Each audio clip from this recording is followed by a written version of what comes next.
بسم اللہ الرحمن الرحیم۔ ملفوظات حضرت مسیح موعود 3 اپریل سن 1903۔ فرمایا ہماری تو یہ بھی سمجھ میں نہیں آتا کہ یہ لوگ اس عیسیٰ کو اتار کر کریں گے کیا۔ آخر ان کے قوا تو وہی ہوں گے جو پہلے تھے، پہلے کیا کیا تھا جو اب کریں گے۔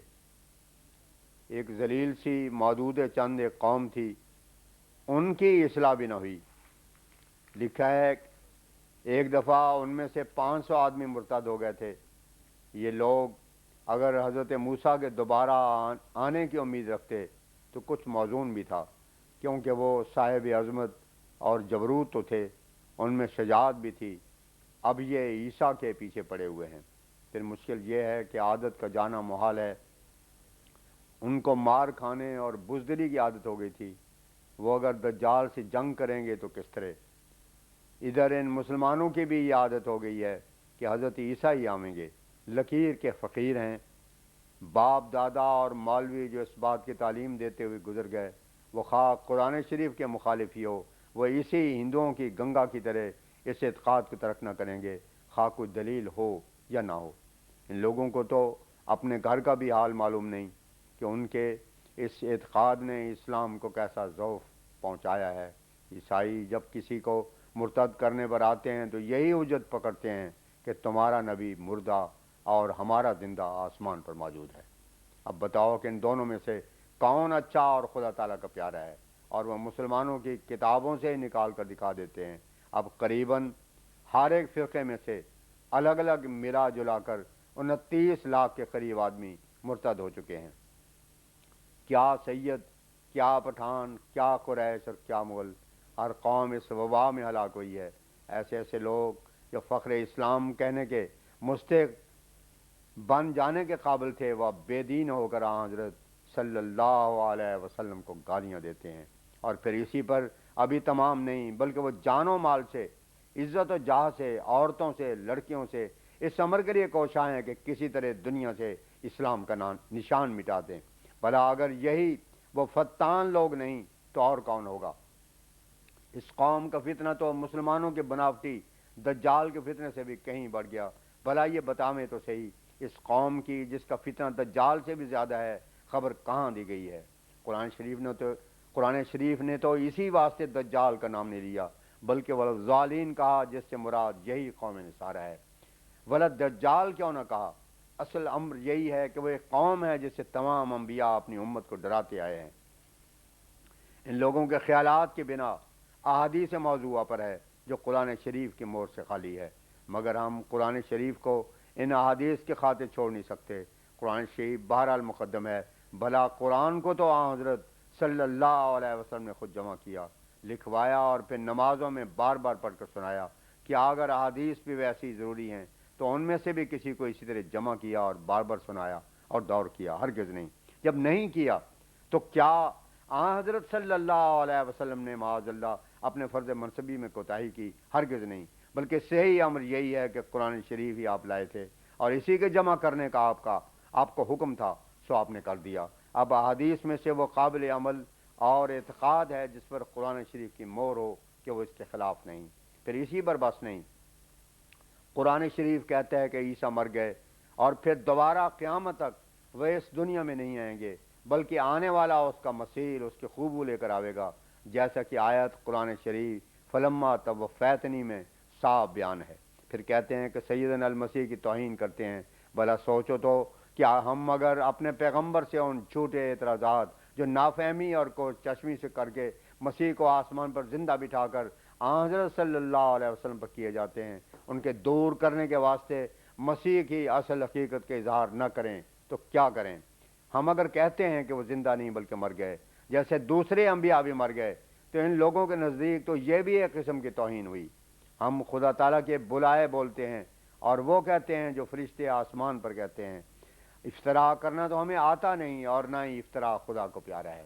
اب اللہ تعالیٰ جانتا ہے کہ جس طرح حضرت صلی اللہ علیہ وسلم کی کثرت شان اور عطا کی گئی، ضرور ہے کہ اس کا بدلہ لے لیا جاوے، اور حضرت صلی اللہ علیہ وسلم کے نور اور جلال کو دوبارہ سر نو تازہ و شاداب کر کے دکھایا جاوے، اور یہ اس مسیح کے بت کے ٹوٹنے اور اس کے موت کے ثابت ہونے میں ہے۔ پس ہم خدا تعالیٰ کے منشا اور ارادے کے مطابق کرتے ہیں۔ اب ان کی لڑائی ہم سے نہیں بلکہ خدا تعالیٰ سے ہے۔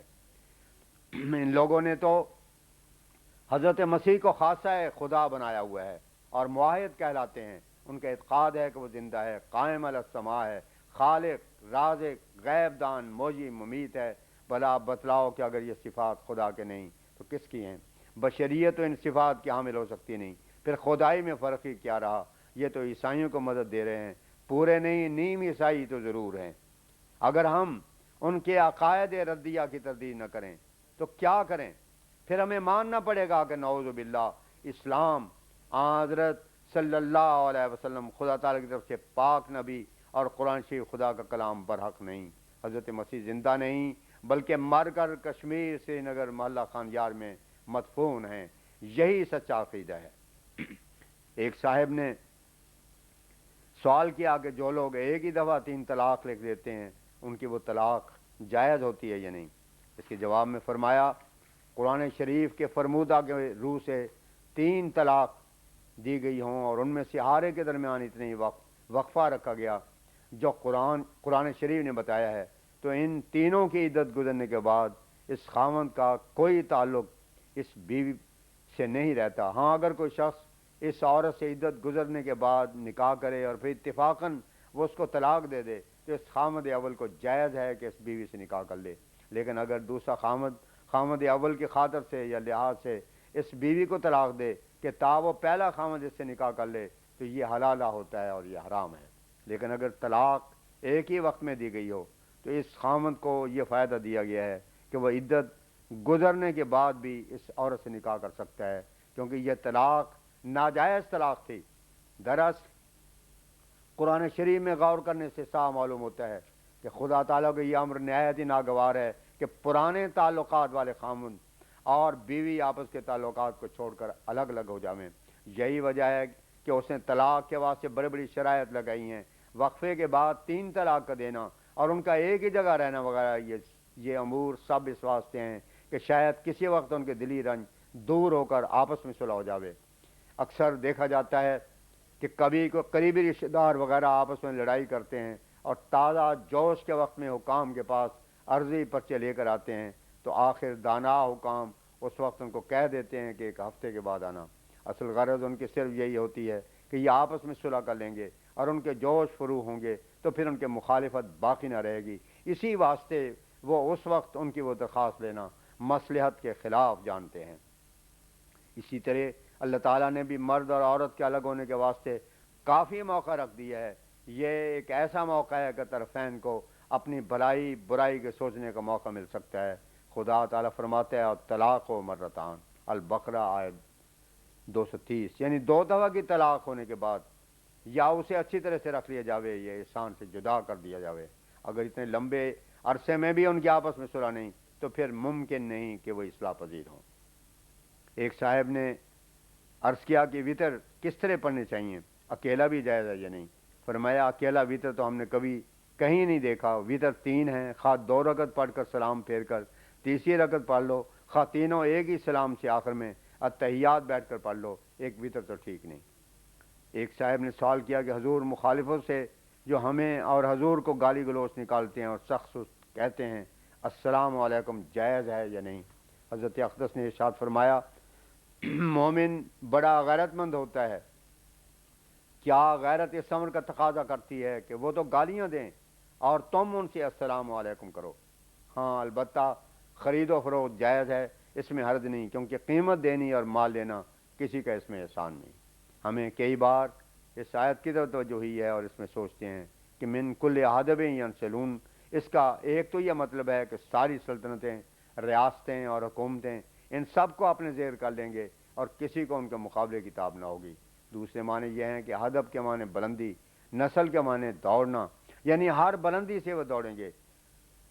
کل عمومیت کے معنی رکھتا ہے، یعنی ہر قسم کی بلندی کو کود جائیں گے۔ بلندی پر چڑھنا قوت اور جرأت کو چاہتا ہے، نہایت بڑی بھاری اور آخری بلندی مذہب کی بلندی ہوتی ہے، ساری زنجیروں کو انسان توڑ سکتا ہے، مگر رسم اور مذہب کی ایک ایسی زنجیر ہوتی ہے اس کو کوئی ہمت والا ہی توڑ سکتا ہے۔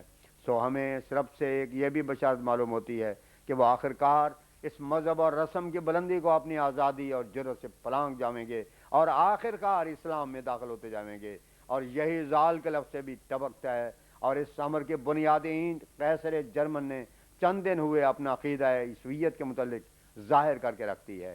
اور یہ جو حدیث شریف میں آیا ہے کہ دجال کانا ہوگا، ایک آنکھ بالکل نہ ہوگی اور دوسری میں گل ہوگا، یہ ایک نہایت باریک استعارہ ہے، یعنی اس کی ایک آنکھ، قرآن کی آنکھ تو بالکل نہ ہوگی، اس طرف سے تو وہ بالکل اندھا اور کل میت ہوگا، اور دوسری تورات والی سو وہ بھی کانی ہوگی، اس میں بھی گل ہوگا، یعنی اس کی تعلیم پر بھی پورے طور سے کاربند نہ ہوں گے۔ چنانچہ واقعہ نے کیسا صاف بتا دیا ہے کہ یہ اسی طرح ہے، اور حضرت صلی اللہ علیہ وسلم کی پیشگوئی کیسی صاف طور سے پوری ہوئی ہے۔